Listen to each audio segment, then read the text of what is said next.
할렐루야. 우리 옆 사람과 한번 인사하겠습니다. 잘 오셨습니다. 축복합니다. 감사합니다. 오늘 말씀은 우리가 잘 아는 예수님이 야고보, 요한, 베드로 데리고 변화산에 올라갔었는데 예수님의 모습이 변화되고 거기에 누가 나타났었죠? 모세와 엘리야가 나타났습니다. 예수님의 얼굴은 광채같이 빛나고 거기에 그래서 놀라고 있는데 거기에 모세, 엘리야 두 사람이 나타났습니다. 그래서 베드로가 너무 황홀한 광경이었기 때문에 주님 여기가 좋사오니 여기에 초막셋을 지어서 여기서 영원히 삽시다 그렇게 말씀하죠. 이제 예수님하고 모세하고 엘리야가 나타났는데 여기에서 보여주는 가장 중요한 교훈은 예수님은 모세, 엘리야와 같은 분이시다. 그런 뜻이 그렇게 해석할 수 있습니다. 모세는 누구죠? 한마디로 말하면 오늘 모세에 대해서 말씀을 전하려고 하는데 모세는 율법을 받은 구약의 대표자, 이스라엘을 해방시킨 아주 훌륭한 사람이잖아요. 그래서 모세는 구약 성경이 율법서, 모세오경과 선지서로 되어 있잖아요.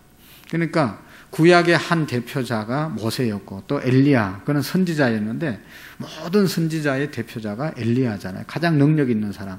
그러니까 모세와 엘리야가 나타났다는 것은 구약의 가장 대표적인 사람이 나타났는데 바로 거기에 예수님이 계셨다. 이스라엘 백성들은 구약의 그를 하나님의 말씀으로 믿고 하나님이 주신 말씀으로 믿었기 때문에 그래서 모세와 엘리야가 가장 훌륭한 사람이라고 그렇게 믿었는데 예수님이 거기 함께 있는 것은 바로 예수님은 이런 분이시다 하는 것을 보여주기 위해서 그렇게 베드로에게 그 광경 제자들이 보게 하신 것이죠. 그래서 이 사건이 바로 예수님이 곧 구속자, 구원자이시다. 모세가 이스라엘 백성들을 애굽에서 구원한 것처럼 엘리야를 통해서 하나님이 능력을 베푸시고 말씀을 주신 것처럼 오늘 예수님이 이제 신약 시대에는 우리의 구원자이시다. 그것을 보여주기 위한 그런 사건이라고 볼 수가 있습니다. 이제 모세에 대한 이제 몇 주 동안 우리가 구약의 몇 사람 또 신약의 몇 사람들 인물을 통해서 은혜 받기를 원하는데 성경에 수많은 인물들이 있잖아요. 그 인물들을 통해서 하나님이 우리에게 주시는 또 오늘 우리가 본받아야 될 그런 믿음의 요소들이 너무나 많이 있는 것을 볼 수가 있습니다. 그래서 오늘부터 이제 인물에 대한 말씀을 찾아서 다 할 수는 없고 아주 중요한 몇 사람만 성경의 인물에 대해서 말씀을 함께 나누면서 은혜가 되기를 원합니다. 어떻게 보면 역사 속에서 가장 위대한 사람, 한 사람 뽑아라고 하면 오늘 모세를 뽑을 수가 있는 것이죠. 여러 분야에서 뛰어난 모세입니다. 모세는 이게 하나님으로부터만 이렇게 인정받은 것이 아니라 세상적으로도 아주 훌륭한 사람이었던 것을 우리가 봅니다. 특별히 사람들의 가장 이제 관심이 많은 정치적인 일에도 큰 일을 했던 사람이 아닙니까? 이스라엘 백성들이 430년 동안 애굽에서 노예 생활할 때 어떻게 누가 그들을 구원할 수 있겠어요? 모세가 바로 이스라엘 백성들을 출애굽시키고 하나님이 주신 그 약속의 땅 가나안으로 들어가는데 40년 동안 광야 생활에서 이스라엘 백성들을 인도하는 그런 훌륭한 정치적인 그러한 인물이었습니다. 이스라엘을 해방시키는 또 이스라엘을 가나안 땅으로 인도하는 그런 훌륭한 사람이 바로 이 모세였고 종교적으로 볼 때도 정치적으로 세상적으로 뿐만 아니라 하나님 편에서 종교적인 편에서 볼 때도 모세는 시내산에 올라가서 하나님의 말씀을 받았잖아요. 하나님의 말씀을 받고 그 말씀이 이스라엘 백성들을 이렇게 이스라엘 백성답게 살게 하는데 가장 중요한 이제 기초가 되었던 것을 볼 수가 있습니다. 또 개인적으로도 보면 그는 불행하게 태어났지만 이렇게 나일강의 버림을 받았지만 결국은 바로의 공주의 아들이 되어서 바로의 공주로 이렇게 왕자로 성장하게 되어서 높은 학문을 터득하게 되었고 120년 동안 그런 40년은 바로 왕궁에서 세상의 학문을 배우고 또 40년은 광야에서 양을 치면서 현장 교육을 받고 40년은 이스라엘 백성들을 인도하는 그런 120세를 샀는데 충실한 한 살도 한 해도 헛되이 보내지 않은 그런 충실한 삶을 사는 사람이 모세다. 그렇게 볼 수가 있습니다. 우리가 참고로 모세의 아버지는 누구였죠? 잘 모르죠? 몰라도 되는데 아므람, 모세의 아버지는 아므람, 어머니는 요게벳, 형님은 아론, 누나는 미리암. 이거는 다 아시죠? 또 뭐 잊어버려도 그냥 아는 척하고 알아놓는 게 좀. 그래도 이 모세가 가장 훌륭하다는데 아버지, 어머니 이름은 좀 알아놓는 게 좋잖아요. 레위 이 출애굽기 2장에 보면 모세의 출생이 나오는데 레위 남자가 레위 여자에게 가서 장가들어서 아이를 낳았다. 2장 1절에 그렇게 말씀하고 있거든요. 그 아버지가 아므람, 그리고 그 어머니가 요게벳. 그러니까 이 모세는 레위 족속은 하나님이 선택한 그런 족속이었잖아요. 그러니까 아무 가정에서 뭐 아무 가정이나 어디 있겠습니까? 그냥 아무렇게 남자 여자가 막 만나서 아이를 낳은 그런 사람이 아니고 경건한 가정의 남자가 경건한 가정의 여자와 결혼을 했다. 그래서 아이를 낳았다. 그래서 모세가 태어나게 된 것입니다. 우리가 자녀의 또 우리의 그 가문이 너무너무 중요하지 않습니까? 절대로 무시할 수가 없는 것이죠. 하루아침에 뭐 어떻게 된 사람들은 참 조심해야 됩니다. 우리가 좋은 가문에서 잘 교육받는 것이 너무나 중요하다. 또 뭐 요즘 좋은 가문 뭐 그런 것들이 뭐 그렇게 필요하냐. 그렇지만 그 피가 흐르지 않습니까? 그런 것들을 우리가 한 번씩 생각해 보는 것이 좋고, 그래서 우리도 우리 부모님 세대 또 할머니 할아버지 세대가 정말로 잘 살아야 우리의 다음 세대들이 바로 사는 것이지, 우리는 엉망으로 사는데 우리의 자녀들이 잘 산다, 그런 경우는 거의 없잖아요. 그러니까 모세의 가정을 통해서 깨닫는 것은 그런 것을 우리의 위치에서 또 우리의 후손을 위해서, 우리 이제 뭐 다 벌써 이제 결혼은 다 해서 이제 뭐 어떻게 할 수가 없잖아요. 이제 뭐 다시 뭐 이혼해서 다시 만날 수도 없고, 만나봐야 이제 애도 못 낳고 뭐 그러니까 지금 상태에서 우리의 가문에 내가 어떤 영향을 미칠 수 있을 것인가를 한번 생각해 보는 것이 좋겠다 말씀을 드립니다. 이런 말이 있습니다. 사람은 보다 더 좋은 것, 더 많은 물질, 더 좋은 환경, 자꾸만 더 좋은 것을 쫓아가는 그런 습관이 있죠.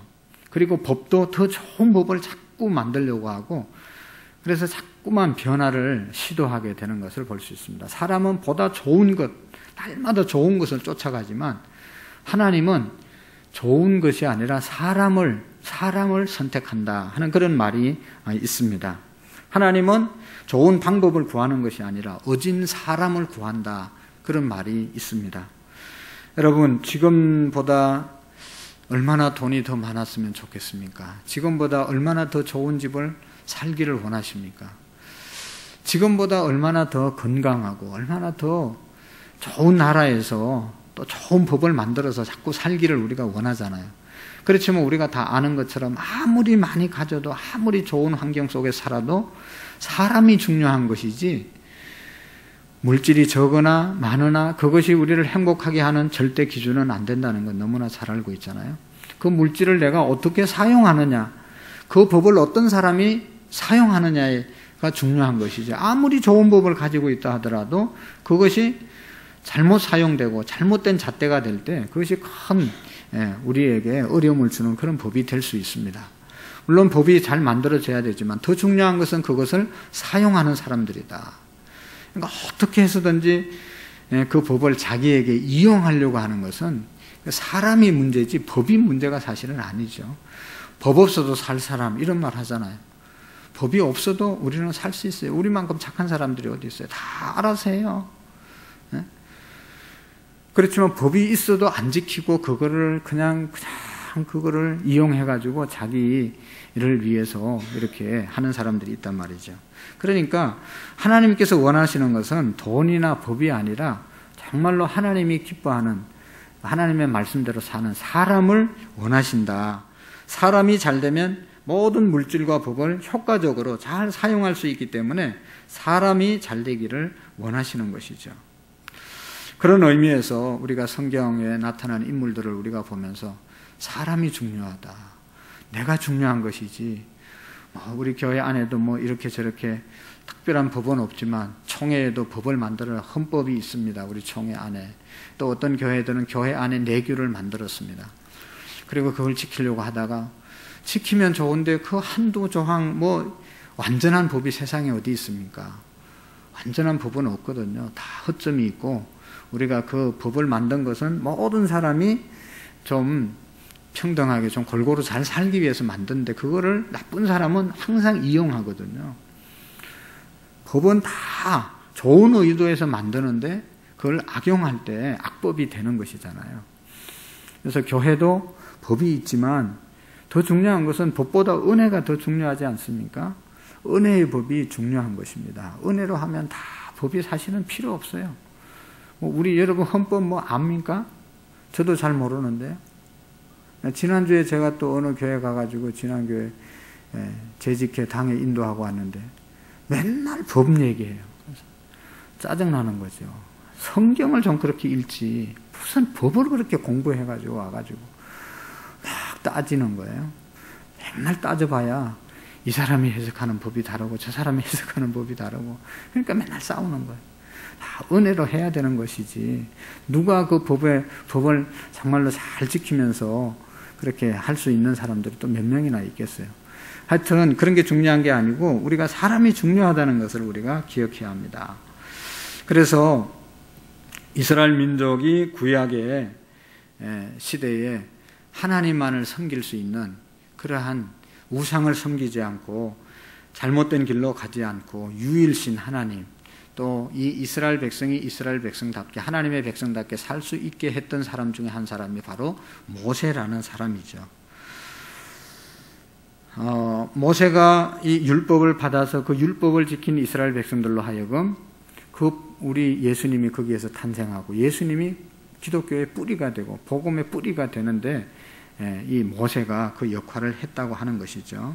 그만큼 모세가 훌륭한 것입니다.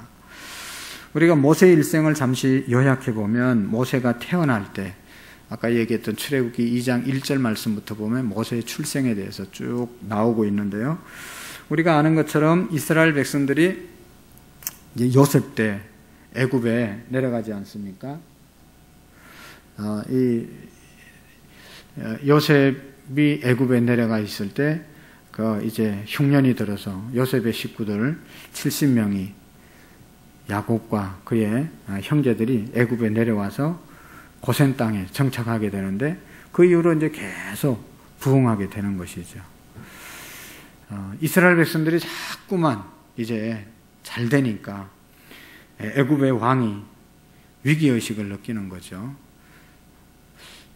우리나라도 이제 뭐 일본에 36년 동안 이렇게 압박을 당하고 있었지만 우리나라가 점점 부흥하면 일본은 위기의식을 느끼는 겁니다. 자기들이 마음대로 부리먹어야 되는데 이것들이 자꾸만 똑똑해지고 뭐하고 하면 나중에 구테타를 일으켜서 자기들이 나라를 차지할 수 있잖아요. 그러니까 계속 힘들게 하는 것이죠. 그래서 이스라엘 백성들이 특별히 요셉이 애굽에서 했던 공이 있잖아요. 그 가뭄 때 다 살려내는 그런 역사를 이루었기 때문에 그때 왕은 요셉의 공을 인정하고 요셉의 가족들을 잘 섬겼는데 요셉을 모르는 왕이 생겨나고 이스라엘 백성들이 자꾸만 이렇게 불어나니까 위기의식을 느껴서 이스라엘 백성들을 계속 이렇게 놔뒀다가는 구테타가 일어나든지 이 왕의 자리까지도 위태롭겠다. 그렇게 해서 억압 정책을 쓰잖아요. 그 첫 번째가 뭔가 하면 이제 이스라엘 백성들을 좀 더 이렇게 많이 이렇게 인구가 늘어나지 않게 해야 되겠다. 그래서 뭐를 하죠? 고욕을 시키잖아요. 아주 고된 노동을 시키잖아요. 그래서 피곤해서 애도 못 낳게 하려고 그냥 막 새벽부터 밤까지 일을 시키잖아요. 성을 쌓는데 일을 동원합니다. 그런데 이상한 것은 그렇게 했는데도 불구하고 애들을 낳는데 더 잘 놓고 더 건강해지는 거예요. 여러분 일을 열심히 하면 애를 잘 놓습니다. 그죠? 더 건강해집니다. 죽는 게 아니고. 옛날에 우리 어른들 보세요. 우리 어머니도 그렇고 그냥 일하다 와서 그냥 밥하다가 애기 놓고 그냥 또 나가서 일하고 그랬어요. 그래도 그냥 아무렇지도 않고, 아무렇지도 않지는 않았겠지만 하여튼 그렇게 얼마나, 그래서 그 정책이 실패한 것 아니겠어요? 그래서 억압을 했는데도 계속 늘어나니까 안 되겠다. 남자아이를 낳으면 죽이라. 산파들에게, 아이를 받는 산파들에게 그렇게 명령을 했잖아요. 근데 산파들이 애굽 사람들의 명령을 받아서 애가 나는 집에 가가지고 태어나자마자 눌러서 죽여야 되는데 하나님을 두려워했다고 그랬어요. 생명은 하나님께로부터 왔기 때문에 하나님의 명령을 두려워해서 살려주었다고 그랬습니다. 그러니까 그 정책도 먹혀 들어가지 않은 것이죠. 우리가 생각해 보면 정말로 그 산파들이 가서 어린애를 죽인다는 게 그게 어떻게 그게 좀 가능하겠어요? 그러니까 산파들이에게 왜 안 죽였냐? 그러니까 아이 난다고 그래서 갔는데 이미 낳아서 못 죽였습니다. 그렇게 얘기하잖아요. 낳자마자 죽이라고 그랬는데 낳을 때는 그 자리에 없어서 못 죽였습니다. 그런 아주 위급한 상황 가운데 그렇게 살았는데 그때 모세가 태어났다는 것이죠. 모세의 부모님이 아이를 죽일 수가 없어서 3개월 동안 이제 가만히 키웠다고 그러잖아요. 근데 남자아이가 있는데 죽이지 않은 것이 발각되면 온 집안이 부모님, 형제까지 다 죽는 그런 법이기 때문에 더 이상 3개월 이상 키울 수가 없었다. 아이가 우는 소리가 바깥으로 들리고 이렇게 해가지고 그래서 이 괴를 만들어서 나일강에 버리는데 그 나일강은 바로의 딸들, 공주들이 나와서 항상 목욕하는 그 장소였죠. 그래서 그곳에 띄워놨는데 바로의 공주들이 와서 목욕하다가 그 아이를 보고 너무 예뻐서 데려가서 왕궁에서 키우게 되죠.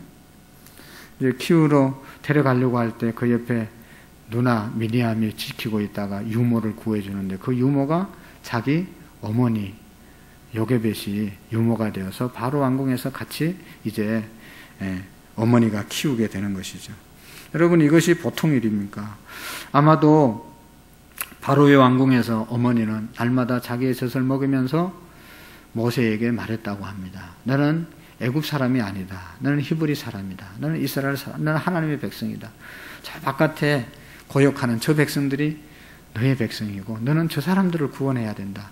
어릴 때부터 유아교육, 그때부터 젖을 먹으면서 그렇게 교육했다고 하잖아요. 그것 때문에 모세가 그렇게 자기 민족을 이끌게 되는 그런 이제 자격을 갖추게 되는 것을 볼 수가 있습니다. 바로 왕궁에 자라면서 그 당시에 최고의 나라가 애굽이었잖아요. 애굽의 화려한 문화를 터득하고 그 리더십을 공부하고 해방자로서 모든 자격을 이렇게 갖추고 실력을 갖추는 것을 볼 수가 있습니다. 이것이 바로 나일강에서 건짐을 받은 모세의 이름이 건짐을 받았다. 그런 뜻이잖아요. 그래서 하나님께서 가장 어려울 때 모세를 그 땅에 보내시고 모세를 통해서 큰 이스라엘 백성들을 구원할 그럴 일을 준비시키시고 그 일을 이루어 가셨다 하는 것입니다. 모세가 태어난 때 가장 어려운 시기였다 하는 것이죠. 박해를 받는 시기였고 그래서 더 이상 이스라엘 백성들이 살기가 너무너무 어려워서 어떻게 합니까? 우리가 잘 아는 출애굽기 3장 7절 이하에 보면 한번 찾아보겠습니다. 그들이 어떻게 하는지.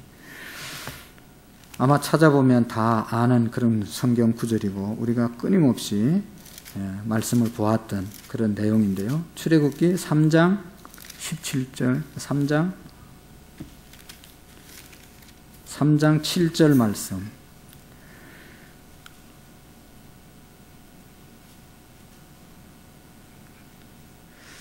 여호와께서 이르시되 내가 애굽에 있는 내 백성의 고통을 분명히 보고 그들의 감독자로 말미암아 부르짖음을 듣고 그 근심을 알고 내가 내려가서 그들을 애굽의 손에서 건져내고 그들을 그 땅에서 인도하여 아름답고 광대한 땅 젖과 꿀이 흐르는 땅 곧 가나안 족속과 헷 족속과 아모리 족속과 브리스 족속과 휘 족속 여부스 족속의 지방에 데려가려 하노라 말씀하잖아요. 이스라엘 백성들이 하나님께 고통을 당하는, 또 하나님께 부르짖는 그 부르짖음을 하나님께서 고통을 분명히 보고 그들의 부르짖음을 듣고 그들의 근심을 알고 이제 그냥 못 살겠다, 그냥 온 백성들이 그렇게 막 한숨을 쉬면서 사는 것이죠. 더 이상은 못 살겠다, 더 이상은 못 참겠다, 막 이렇게 그렇게 할 때 하나님께서 모세를 부르신 것입니다. 여러분, 이 이스라엘 백성들이 거기에 애굽에 살 때 장정만 60만 명이 나왔다고 그랬잖아요. 그리고 이제 그 가족들을 4명이나 5명씩 하면 약 200만 정도 되는 그런 사람들을 이끌고 이제 애굽을 나오게 되는 것이죠. 광야에서 40년을 살면서 이제 출애굽기, 레위기, 민수기를 통해서 보면 음식을 어떻게 조달하겠습니까? 하늘에서 하나님이 만나를 주시고 메추라기를 먹이시고 이렇게 이제 이스라엘 백성들을 인도하는 것을 볼 수가 있습니다. 만약에 모세가 하나님의 말씀에 순종하지 않고 이스라엘 백성들을 그때 인도하지 않았다면 점점 많아져서 이스라엘 백성들이 영원히 출애굽하지 못했을 수도 있을 가능성이 훨씬 더 많다는 것입니다. 그런데 마침 모세가 그 어려울 때 태어나서 모세가 이제 장성했을 때 온 백성들이 더 고통스러워서 부르짖고 그때 모세를 하나님이 그들 가운데 보내셨다 하는 것이죠. 여러분, 훌륭한 인물은 시대가 만들어내는 것이죠. 그 시대가 어려웠기 때문에 모세가 훌륭하게 된 것이고 또 모세가 있었기 때문에 그 시대가 또 그 시대에 구원을 받게 되었다. 그러니까 훌륭한 인물은 시대가 만들어내기도 하고 또 인물이 그 시대를 만들어내기도 하는 그런 역사가 있다는 것이죠. 어떻게 보면 이제 온 세계가 지금 위기 가운데 있고 특별히 우리나라도 많은 정말로 어려운 가운데 있습니다. 이때 우리가 뭘 생각해야 되는가? 이 어려울 때는 그냥 어려움으로 끝나는 것이 아니라 이 어려울 때 하나님의 분명한 뜻이 있고 이 어려울 때를 잘 극복하는 사람이 하나님의 더 큰 역사를 이루는 그런 일이 있다 하는 것이죠. 어려울 때 믿음의 사람이 필요하고 어려울 때 믿음이 빛나는 것이고 그때 믿음이 진짜 믿음이고 하나님의 역사를 이루는 그런 일을 하게 될 줄로 믿습니다. 아무리 어려운 시대라도 여러분 좋은 인물을 만나면 그 어려움을 다 극복할 수가 있습니다. 하나님께서는 모세를 준비해서 그들의 어려움을 해결하고 그들을 출애굽시켰던 것처럼 오늘 저와 여러분들이 이 시대 가운데 사는 것은 어떻게 보면 모세가 그 이스라엘 백성들을 인도해서 해방을 맞이하게 한 것처럼 오늘 저와 여러분들 우리 교회를 향한 하나님의 깊으신 뜻이 있는 줄로 믿으시기를 바랍니다.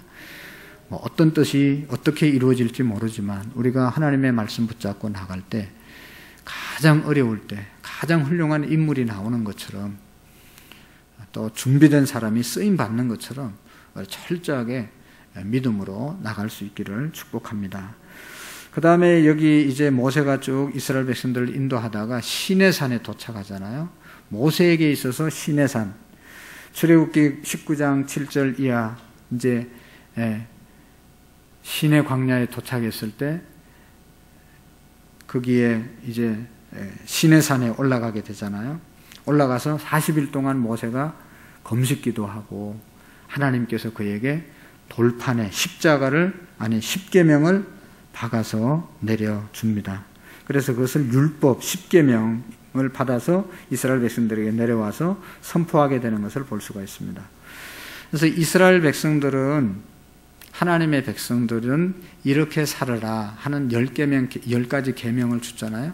1계명에서 이제 4계명까지 하나님 사랑하라고 하시는 그런 계명이고 5계명에서 10계명까지 이제 인간 사랑하라고 하시는 그런 계명을 주고 그래서 이스라엘 백성들, 하나님의 백성들은 이제 전에는 애굽에 살 때는 그냥 노예로 살았기 때문에 법이 필요가 없어요. 그냥 주인이 하라는 대로 해야지 법이 무슨 필요가 있어요.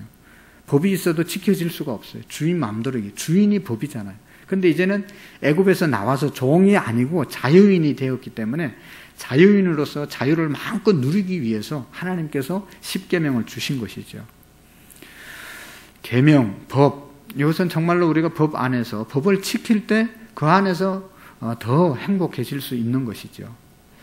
이 십계명을 우리가 이스라엘 백성들이 잘 지킴으로 하나님께서 그 민족을 축복하셨다는 것을 우리가 알 수가 있습니다. 모든 종교에도 다 법이 있지요. 이 불교에도 법이 있고, 뭐 십계라는 것이 있고, 우리 성경과 비슷한 것도 있고, 내용이 다른 것도 있고, 뭐 유명한 시가에도 십계단이라고 하는 것이 있습니다. 도덕적인 법입니다. 현대를 사는 모든 사람들에게 도덕적인 그런 법들이 다 있습니다. 근데 이 하나님이 주신 이 모세에게 주신 십계명, 이것은 우리 인간 관계에 있어서 윤리 도덕적일 뿐만 아니라 영적인 세계에서 하나님을 섬기는 데 있어서도 지켜야 될 법들을 우리에게 주신 것이죠. 모세의 십계명이 이스라엘 민족 생활의 근본이 되었던 것을 우리가 너무나 잘 알고 있습니다. 이스라엘 백성들이 잘되고 부흥하고 평안하고 정말로 세계를 지배할 때는 하나님의 말씀을 철저히 지킬 때였죠. 가장 부흥기를 언제 맞이했습니까? 다윗 시대 때. 다윗이 얼마나 하나님의 말씀을 철저히 지켰습니까? 시편 119편에 보면 하나님을 지킨 그런 하나님의 율법에 대한 말씀이 다윗이 쭉 기록하고 있고 하나님의 말씀을 철저히 지켰죠.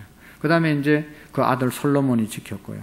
그러다가 이제 분열왕국 시대에 이렇게 나누어져서 북쪽 이스라엘이 하나님의 말씀을 멀리하고 배신하고 먼저 망하고 남쪽 유다도 그렇게 선지자들이 일어나서 말씀대로 살으라고 하는데 다 들은 척도 하지 않고 하다가 예레미야 같은 사람은 40년 동안 울며 다니면서 막 회개해야 된다고 그렇게 외쳤지만 그 말을 귀담아 안 듣다가 결국은 바벨론의 포로로 끌려가서 70년 동안 고생을 하게 되고, 이스라엘 백성들이 부흥하고 발전하고 편안하게 살 때는 십계명 하나님의 말씀을 잘 지킬 때입니다. 포로로 끌려갔을 때는 말씀에 거미줄이 치고 먼지가 쌓이고 귀담아 듣지 않을 때, 그때 나라가 포로로 끌려가게 되었다는 것을 우리가 잘 알고 있습니다. 여러분, 우리나라 또 지금은 민주주의라고 그렇게 민주 정치를 하고 있습니다. 민주주의의 근본은, 민주주의가 민주주의 되기 위해서 제일 중요한 것은 준법 정신이라고 말하지 않습니까? 우리 모두가 자유가 있지만 나라가 만든 법 안에서 자유를 지켜야 자유가 되는 것이지, 자유다 해서 그냥 자기 마음대로 다른 사람의 피해를 주기까지 자유를 누리라는 그런 것은 진정한 자유가 아니죠. 헌법이 정한 범위 내에서 자유를 우리가 이루어야 된다는 것이죠. 그게 민주주의죠. 아무리 자유민주주의라 하더라도 법을 지키지 않으면서 사는 것은 그러면 민주주의가 되어질 수가 없는 것이죠. 우리가 지난번에 미국이 얼마나 민주주의에 선진화된 그런 나라입니까? 트럼프 대통령이 선거에 지고 항복하지 않고 막 했을 때 얼마나 혼란스러웠습니까? 선거를 뭐하러 합니까? 어쨌든 졌으면 항복을 하고 그 이후에 무슨 법적 절차를 따라서 뭐 이렇게 확인을 해보든지 그래야지, 그냥 졌다고 그냥 분하다고 막 그냥 선동하고 폭동을 일으키고 이러면 민주주의가 되어질 수가 없는 것이죠. 중요한 것은, 여러분, 옛날에는 독재자들이 지배할 때는 법이 있지만 지켜지지 않았어요. 필요 없어요. 독재자가 법이죠. 뭐 그냥 자기 마음대로 이렇게 하라 저렇게 하라, 그게 끝입니다. 그러나 그렇게 하면 민주주의가 될 수가 없는 것이죠. 그래서 그런 강력한 이제 황제, 어떤 왕의 그 권력을 3권으로 분리해서 이렇게 나라를 세워가는 것이 바로 민주주의인 것이죠. 그래서 민주주의는 준법 정신이 가장 중요한 것입니다. 그래서 가만히 보면 어떤 나라가 정말로 선진국이 되느냐, 법을 잘 지키는 나라가 선진국이 되는 것이죠. 또 나라가 되는 것이죠. 이 막 질서를 안 지키고 법을 안 지키는 그런 나라들은 사실은 다 후진국입니다. 대통령이라도 법이 다 있는데도 대통령이라고 막 부정축제하고 막 그냥 막 이렇게 권력이 있다고 해서 막 자기 마음대로 막 이렇게 하고 나면 후진국 되는 거죠. 대통령이 법을 잘 지키고 국민들도 법을 잘 지키고 공무원들도 법을 잘 지키고 우리 모두가 법을 잘 지켜야 나라가 안정되이 평화롭게 살아갈 수 있는 것이죠. 이스라엘 백성들이 강력한 단결을 유지했고 율법을 지킴으로 그들이 강한 민족이 될 수가 있었습니다. 특별히 이스라엘 백성들이 가장 잘 지키는 것은 안식일법이죠. 안식일법. 그래서 그런 말까지 있잖아요. 이스라엘 백성들이 안식일을 지킨 것이 아니라 안식일이 이스라엘 백성들을 지켜줬다. 그 사람들은 어디에 가든지 안식일이 되면 자기 민족끼리 모여가지고 토라를 공부하고 성경을 공부하고 회의를 한단 말이죠. 335. 포로로 끌려갔다 돌아와서 제일 먼저 했던 것이 회당을 지은 것이거든요. 그래서 마을마다 회당을 지어놓고 안식일이 되면 모여가지고 성경을 읽고 하나님께서 뭐라고 말씀하셨는지. 왜냐하면 그 말씀 버리다가 포로로 끌려갔으니까 이제는 다시는 그런 일을 경험하지 하지 말자. 그런 의도에서 회당을 막 지어가지고 거기서 성경 공부를 했던 것이죠. 그래서 이스라엘 이제 여행 가보면 이 호텔에도 엘리베이터가 두 종류가 있습니다. 유태인들이 전용으로 쓰는 데는 매 층마다 그냥 자동으로 열립니다, 문이. 왜냐하면 토요일날 이 버튼을 누르면 그것도 안식일날 일하는 것이 되기 때문에 요거까지도 안 하게 하기 위해서 자동으로 층층이 열리는 겁니다. 이제 다른 나라 사람들은 뭐 자기가 원하는 층수를 눌러도 그 사람들은 뭐 그걸 죄라고 생각하지 않으니까 그만큼 이스라엘 사람들은 법을 잘 지키려고 노력을 하고 있다는 것이죠. 여러분 우리나라도 보면 삼국시대에 가장 강했던 나라, 삼국 통일을 했던 나라가 어디죠? 신라죠. 신라가 그렇게 강력하게 된 이유 중에 하나는 법을 잘 지켰는데 그 법 중에 하나가 화랑도 정신, 화랑도 법이 있었다는 것이죠. 철저하게 그 법을 지키기 때문에 백성들 마음속에 그런 법을 다 지키고 살았기 때문에 강성한 나라가 되었다. 그렇게 볼 수 있습니다. 우리나라 2조 500년의 역사는 상당히 긴 거죠. 그때 여러분 지켰던 그러한 법이 뭔가 하면 상강오륜이라고 하는 그런 정책이죠. 이게 윤리적인 그런 것이지만 이 부모와 자식 간의 관계, 또 부부와의 관계, 또 서성과 제자, 이 왕과 신하의 관계, 이걸 철저하게 잘 지켜야 된다. 그래서 삼강오륜이라고 하는 것을 만들어서 그걸 500년 동안 유교 사상이지만 정신이지만 윤리도덕적인 그런 아주 법이지만 그걸 철저하게 지켜서 500년 동안 지켜내려온 것입니다. 그래서 어떻게 보면 500년의 역사가 있었던 것이죠. 요즘은 어떻죠? 우리나라가 무슨 법을 우리가 그렇게 잘 지키고 있습니까? 우리나라가 지금 법을 잘 지키고 있는가? 법을 잘 지켜야 되는데 이게 법을 그냥 다 잘 지켜야 되는 거예요. 대통령도 헌법이 말하는 범위 내에서 정치를 해야 되는 것이고 국민들도 헌법 안에서 해야 되는 것이고 그래야 나라가 질서가 있는 것입니다. 그러니까 뭐 맨날 막 헌법 소원하고 그러잖아요. 헌법을 안 지켰다. 헌법 재판관들한테 물어봐야 돼. 헌법 재판관이 또 판결을 하고 이게 그냥 법을 막 안 지키는 거예요. 국회의원들도 안 지키려고 그러고 국민들도 억울하면 또 막 하고 막 이러니까 이 나라가 엉망이 되는 거죠. 이 시대 가운데 우리가 정말로 우리의 살 길은 우리가 정말로 지켜야 될 법, 그것은 하나님의 말씀의 법을 이스라엘 백성들이 모세의 법을 잘 지켜서 나라가 강성해졌던 것처럼 오늘 저와 여러분들이 하나님의 말씀의 법을 따라서 살아가는 은혜가 있기를 축복합니다. 하나님의 말씀만 잘 지키면 세상의 법 위에 있는 것 아니겠습니까? 그거 전혀 상관없이 우리는 더 귀한 것을 지키고 나가는 질서를 잘 유지하고 모든 사람에게 유익을 끼치는 그런 법이 하나님의 말씀, 법이죠. 그래서 모세에게 하나님께서 법을 주시고 이스라엘 백성들이 그 모세의 법을 잘 따라서 살았기 때문에 하나님의 백성으로 지금까지 내려오는 것처럼 오늘 우리도 하나님의 말씀의 법을 따라가는 은혜가 있기를 축복합니다. 그리고 이제 모세를 통해서 우리가 정말로 귀중한 교훈은, 모세는요 지도자였지만 가장 훌륭한 지도자가 될 수 있었던 이유 중에 하나는 이제 십계명 받으러 올라갔을 때 이스라엘 백성들이 자기들을 인도했던 모세가 안 보인다고 밑에서 뭐 했습니까? 우상을 만들었죠. 모세가 십계명 받고 내려오다가 우상을 만들어 놓고 막 춤추면서 이것이 우리를 인도했고 또 앞으로 이것이 우리를 인도할 것이라고 하는 그런 모습 보고 열받아가지고 하나님이 주신 돌 십계명을 그냥 거기에 집어던졌을 때 불타고 없어졌다고 그랬잖아요. 하나님께서 다 이 백성들이 목이 곧아서 다 죽이겠다 그랬는데 모세가 어떻게 했습니까? 하나님, 지금까지 인도한 것 하나님이 인도하셨는데 여기에서 죽으면 하나님 체면도 말이 되지 않고, 하나님 정말로 내 백성을 죽이려면 나를 죽이고 우리 백성들을 살려주십시오. 내 이름을 한 천국의 생명록에서 죄해 주시고 우리 백성들을 살려달라고 하나님께 중보의 기도를 드린 사람이 모세잖아요. 그래서 모세가 하나님께 자기를 죽이고 자기 백성을 살려달라고 하는 그런 간절한 중보의 기도 때문에 이스라엘 백성들이 살고, 언제나 모세는 그렇게 하나님께 납작 엎드려서 자기 백성을 위해서 중보 기도한 사람이 모세입니다.